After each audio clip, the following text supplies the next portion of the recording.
श्री शिवाय नमस्तुभ्यम। हर हर महादेव। आज हम सुनेंगे शुक्र प्रदोष व्रत कथा। जय श्री कृष्णा, राधे राधे। आज मार्गशीर्ष मास के शुक्ल पक्ष का प्रदोष व्रत है। यह व्रत बहुत ही खास माना जा रहा है। मार्गशीर्ष मास होने के कारण शिव भक्तों को पूजा का दुगना लाभ मिलेगा। आज दिन शुक्रवार है। इस प्रदोष व्रत को शुक्र प्रदोष के नाम से भी जाना जाएगा। शुक्र प्रदोष व्रत धन देने वाला माना जाता है।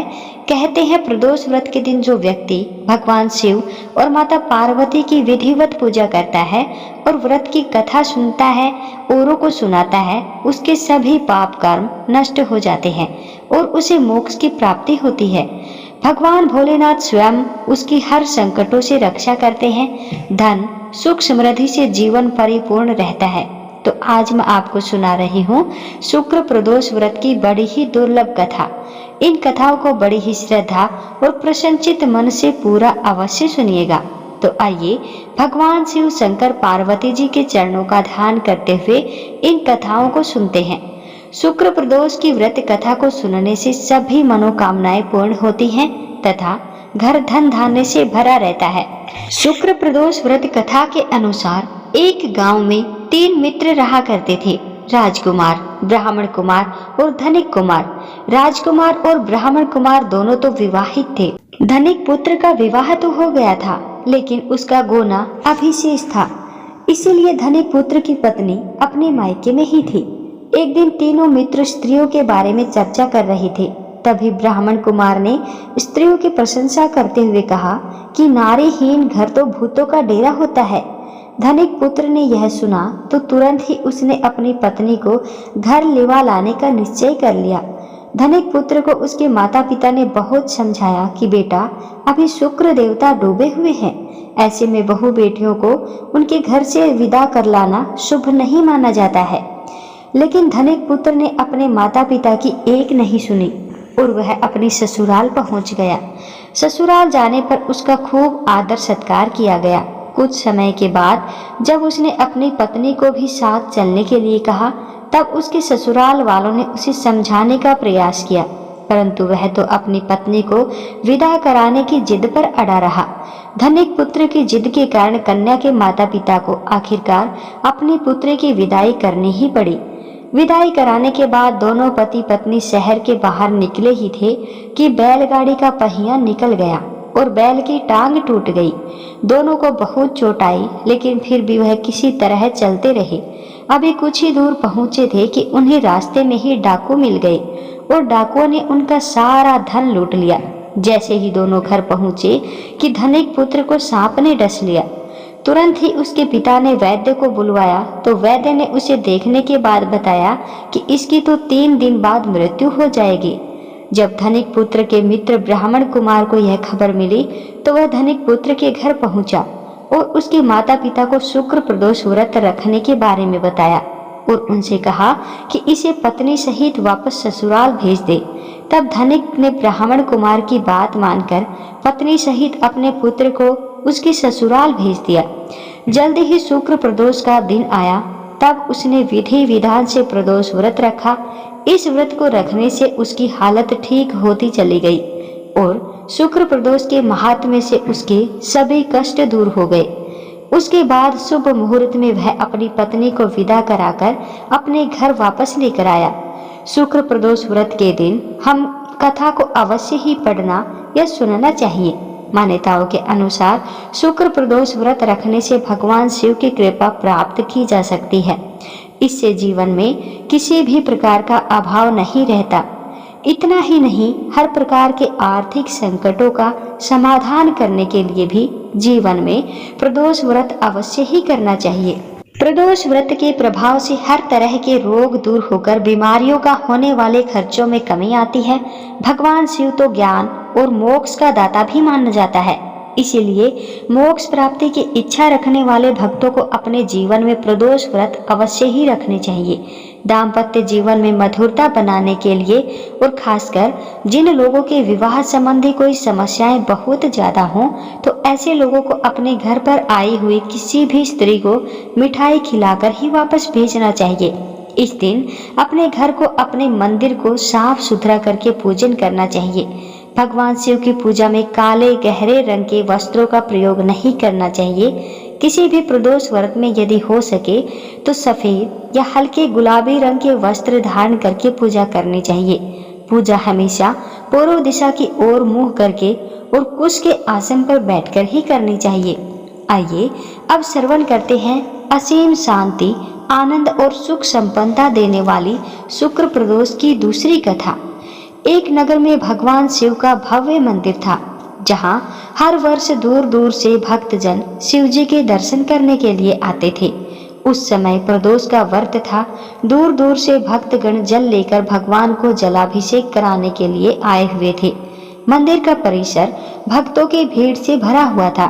तभी अचानक आकाश में बिजलियां चमकी और सोने का एक थाल उतरा। उसी के साथ एक भविष्यवाणी भी हुई कि जो कोई भी भगवान शंकर का सच्चा भक्त और प्रेमी होगा, उसी को यह थाल मिलेगा। मंदिर के परिसर में उपस्थित सभी लोगों ने यह भविष्यवाणी सुनी। धीरे धीरे सभी इकट्ठे हो गए। जो लोग मंदिर की व्यवस्था देख रहे थे, उन्हें तो पूरा विश्वास था कि यह थाल हमें ही मिलेगा, इसीलिए वे सबसे आगे आकर खड़े हो गए।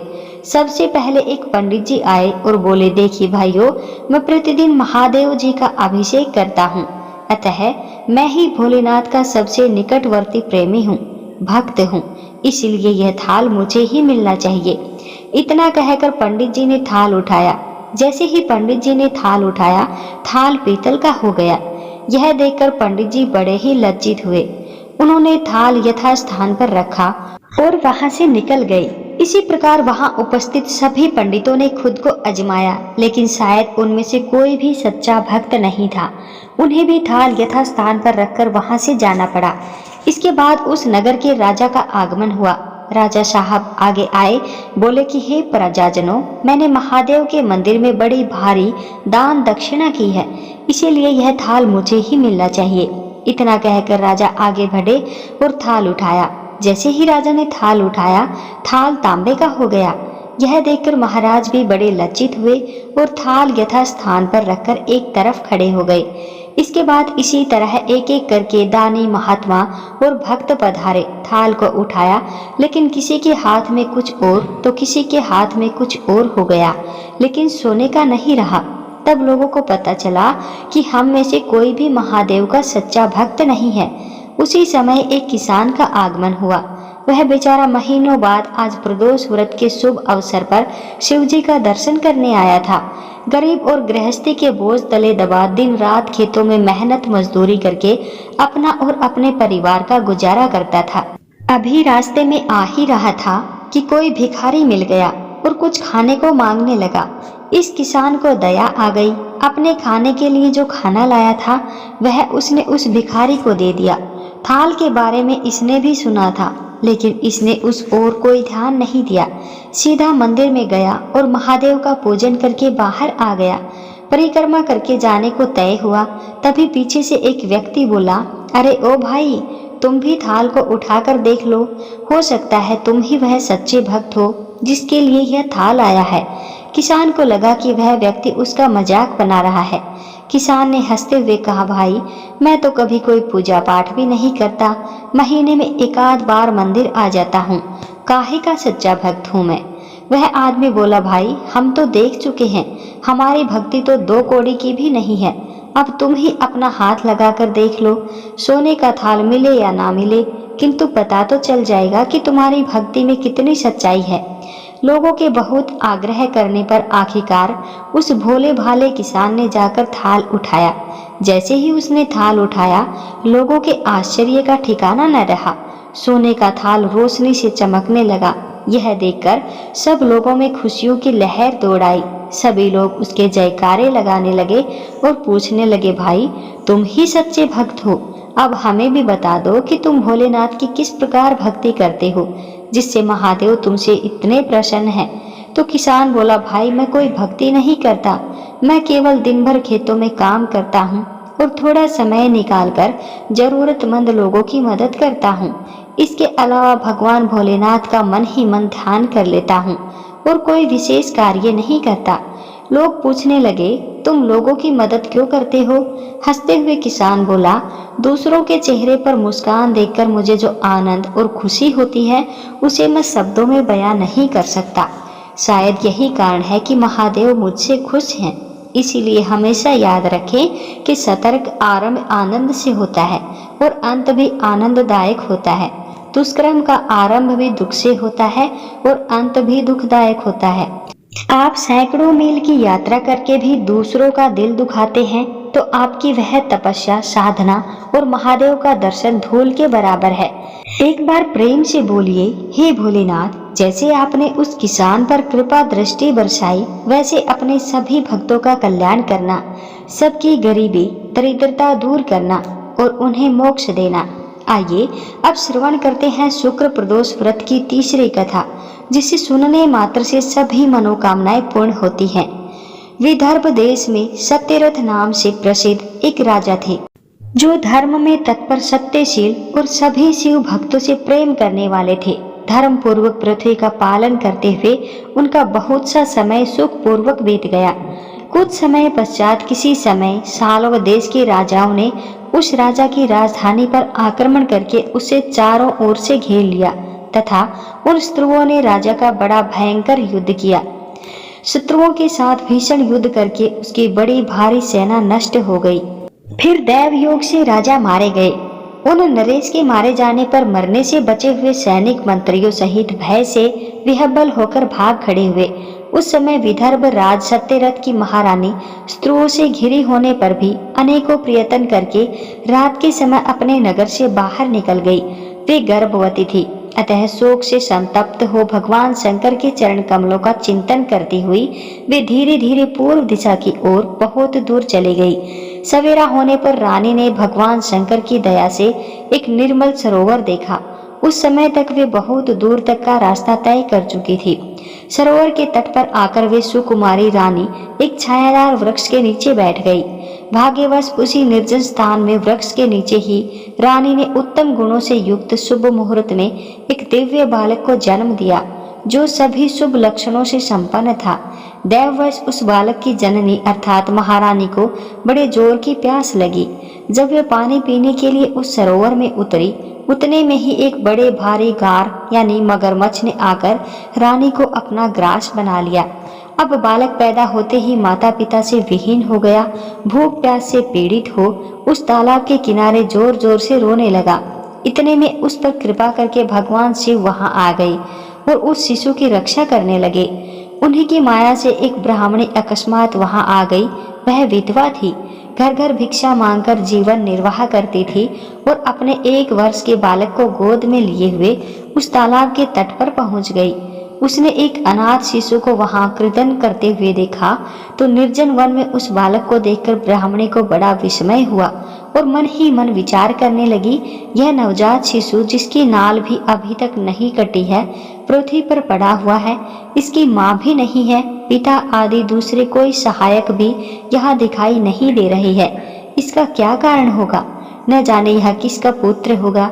इसे जानने वाला यहाँ कोई भी नहीं है जिससे इसके जन्म के विषय में पूछूं। इसे देखकर मेरे हृदय में करुणा उत्पन्न हो गई है। मैं इस बालक का अपने पुत्र की भांति पालन पोषण करना चाहती हूँ, परंतु इसके कुल और जन्म आदि का ज्ञान न होने के कारण इसे छूने का साहस नहीं हो रहा है। ब्राह्मणी जब इस प्रकार विचार कर रही थी, उसी समय भक्त वत्सल भगवान शिव ने बड़ी कृपा की। बड़ी बड़ी लीलाएं करने वाले महेश्वर एक सन्यासी का रूप धारण करके वहां आ पहुंचे, जहां वह ब्राह्मणी संदेह में पड़ी हुई थी और यथार्थ बात को जानना चाहती थी। श्रेष्ठ भिक्षुक का रूप धारण करके आए हुए करुणानिधि शिव ने उसे हंसकर कहा, ब्राह्मणी, अपने चित्त में संदेह और खेद को स्थान ना दो। यह बालक परम पवित्र है, तुम इसे अपना ही पुत्र समझो और प्रेम पूर्वक इसका पालन करो। ब्राह्मणी बोली, प्रभु, आप मेरे भाग्य से ही यहाँ पधारे हैं। इसमें संदेह नहीं है कि मैं आपकी आज्ञा से इस बालक का अपने पुत्र के भांति पालन पोषण करूंगी, परंतु मैं विशेष रूप से यह जानना चाहती हूँ कि वास्तव में यह कौन है, अर्थात किसका पुत्र है, और आप कौन हैं जो इस समय यहाँ पधारे हैं। हे मुनिवर, मेरे मन में बार बार यह बात आ रही है कि आप करुणा सिंधु शिव ही हैं। और यह बालक पूर्व जन्म में आपका भक्त रहा है। हे प्रभु, किस कर्म दोष के कारण यह दुरावस्था में पड़ गया है? इसे भोग कर यह पुनः आपकी कृपा से परम कल्याण का भागी होगा।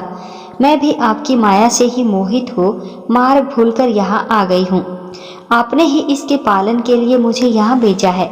भिक्षुक बने भगवान शिव ने कहा, ब्राह्मणी सुनो, यह बालक शिव भक्त विदर्भ राज सत्यरथ का पुत्र है। सत्यरथ को साल्व देशीय क्षत्रियों ने युद्ध में मार डाला है। उसकी पत्नी अत्यंत व्यग्र हो गई। रात में शीघ्रता पूर्वक अपने महल से बाहर भाग आई। उन्होंने यहाँ आकर इस बालक को जन्म दिया। सवेरा होने पर वह प्यास से पीड़ित हो सरोवर में उतरे। उसी समय एक मगरमच्छ ने आकर उसे अपना आहार बना लिया। तब ब्राह्मणी ने पूछा, भिक्षुदेव, क्या कारण है कि इसके माता पिता सत्यरथ श्रेष्ठ भागों के उपभोग के समय बीच में ही साल्व देशीय शत्रुओं द्वारा मार डाले गए? किस कारण से इस शिशु की माता को मगरमच्छ ने खा लिया और यह शिशु जो जन्म से ही अनाथ और बंधुहीन हो गया, इसका क्या कारण है? मेरा अपना पुत्र भी अत्यंत दरिद्र एवं भिक्षुक क्यों है, तथा मेरे इन दोनों पुत्रों को भविष्य में कैसे सुख प्राप्त होगा? तब भिक्षुक रूपी शिवजी ने कहा, इस राजकुमार के पिता विदर्भ राज पूर्व जन्म में पांडव देश के श्रेष्ठ राजा थे। वे सभी धर्मों के ज्ञाता थे और संपूर्ण पृथ्वी पर धर्म पूर्वक पालन करते थे। एक दिन प्रदोष काल में राजा भगवान शंकर का पूजन कर रहे थे और बड़ी भक्ति से त्रिलोकीनाथ महादेव की आराधना में संलग्न थे। उसी समय नगर में सब और बड़ा भारी कोलाहल मचा। उस उत्कृष्ट शब्द को सुनकर राजा ने बीच में ही भगवान शंकर की पूजा छोड़ दी और नगर में क्षोभ फैलने की आकांक्षा से राजभवन से बाहर निकल गए। इसी समय राजा का महाबली मंत्री शत्रु को पकड़कर उसके सामने ले आया। वह शत्रु पांडव राजा का ही सामंत था। उसे देखकर राजा ने क्रोध पूर्वक उसका मस्तक कटवा दिया। शिवजी की पूजा छोड़कर नियम को समाप्त किए बिना ही राजा ने रात में भोजन भी कर लिया। इसी प्रकार राजकुमार भी प्रदोष काल में शिवजी की पूजा किए बिना ही भोजन करके सो गया। वही राजा दूसरे जन्म में विदर्भ राज हुआ। शिवजी की पूजा में विघ्न होने के कारण शत्रुओं ने उसको सुख भोग के बीच में ही मार डाला। पूर्व जन्म में जो उसका पुत्र था वही इस जन्म में भी हुआ। शिवजी की पूजा का उल्लंघन करने के कारण यह दरिद्रता को प्राप्त हुआ है। इसकी माता ने पूर्व जन्म में छल से अपने सोत को मार डाला था। उस महापाप के कारण ही वह इस जन्म में मगरमच्छ के द्वारा मारी गई। ब्राह्मणी का यह तुम्हारा पुत्र पूर्व जन्म में उत्तम ब्राह्मण था। इसने सारी आयु केवल दान लेने में बिताई, यज्ञ आदि सत्कर्म नहीं किए, इसीलिए यह दरिद्रता को प्राप्त हुआ है। इस दोष का निवारण करने के लिए अब तुम भगवान शंकर की शरण में जाओ। यह दोनों बालक योगों से पवित्र संस्कार के पश्चात भगवान शिव की आराधना करें और भगवान शिव इनका कल्याण करेंगे। इस प्रकार ब्राह्मणी को उपदेश देकर भिक्षु भगवान शिव, जो सन्यासी के भेष में थे, भक्त वत्सल शिवजी ने अपने उत्तम स्वरूप का दर्शन कराया। उन्हें साक्षात शिव जानकर ब्राह्मण पत्नी ने प्रणाम किया और प्रेम से गदगद वाणी द्वारा विनती की। तत्पश्चात भगवान शिव वहीं अंतर्ध्यान हो गए। उसके चले जाने पर ब्राह्मणी उस बालक को लेकर अपने पुत्र के साथ घर को चली गई। वह उत्तम अन्न से अपने बेटे तथा राजकुमार का भी पालन पोषण करने लगी। यथा समय ब्राह्मणों ने उन दोनों का यज्ञोपवित्र संस्कार कर दिया। वे दोनों शिवजी की पूजा में तत्पर रहते हुए घर पर ही बड़े हुए। सांडिल्य मुनि के उपदेश से नियम परायण हो वे दोनों शुभ व्रत रखकर प्रदोष काल में शंकर जी की पूजा करते थे। एक दिन ब्राह्मण कुमार राजकुमार को साथ लिए बिना ही नदी में स्नान करने के लिए गया। वहां उसे निधि से भरा हुआ एक सुंदर कलश मिला। इस प्रकार भगवान शंकर की पूजा करते हुए उन दोनों कुमारों का उसी घर में 1 वर्ष बीत गया। कुछ समय बाद एक दिन राजकुमार उस ब्राह्मण कुमार के साथ वन में गया। वहां अकस्मात एक गंधर्व कन्या आ गई। उसके पिता ने वह कन्या राजकुमार को दे दी। गंधर्व कन्या से विवाह करके राजकुमार निष्कष्ट राज भोगने लगे। जिस ब्राह्मण पत्नी ने पहले अपने पुत्र की भांति उसका पालन पोषण किया था, वही उस समय राजमाता हुई और वह ब्राह्मण कुमार उसका भाई हुआ। राजा का नाम धर्मगुप्त था। इस प्रकार देवेश्वर शिव की आराधना करके राजा धर्मगुप्त अपनी उस रानी के साथ विदर्भ देश के राजसुख का भोग करने लगा, क्योंकि उस राजकुमार ने अपने पिता के शत्रुओं को पराजित करके अपना विदर्भ राज वापस ले लिया था। अतः जो कोई भगवान शिव के इस महात्म्य को बड़े प्रेम भाव से सुनता है, वह भगवान शिव के धाम में जाता है। एक बार प्रेम से बोलिए शिव शंकर भगवान की जय हो। बोलिए श्री शिवाय नमस्तुभ्यम। हर हर महादेव। आपको ये कथा कैसी लगी कमेंट बॉक्स में ज़रूर बताएं। वीडियो को लाइक करें और कमेंट बॉक्स में एक बार श्री शिवाय नमस्तुभ्यम, हर हर महादेव या ओम नमः शिवाय अवश्य लिखें।